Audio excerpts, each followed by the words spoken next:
మరి చెప్తే ఇంటలేదుగా అలా అమ్మమ్మకి చెప్తుందట. లేకపోతే నాన్నకు చెప్తుంది, లేకపోతే అమ్మకు చెప్తుంది, లేకపోతే అమ్మమ్మకు చెప్తుంది. చెప్పుకోపో. నాన్నమ్మకు చెప్పవా? నాన్నమ్మ ఆఫీస్కి వెళ్ళిందా? ఆఫీస్కి అది ఇప్పుడు వస్తుందా? ఇప్పుడు వస్తుందా? వచ్చినాక చెప్తావా? చెప్పు ఆఫీస్కి వెళ్ళిందా కదా? వచ్చినాక చెప్తావా? చెప్పు. ఏమని చెప్పు?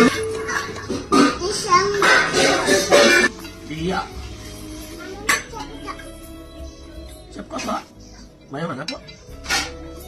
మరి నాకేంటి?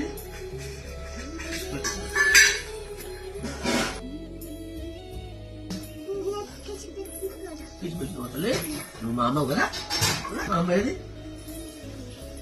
నా ఫ్రెండ్స్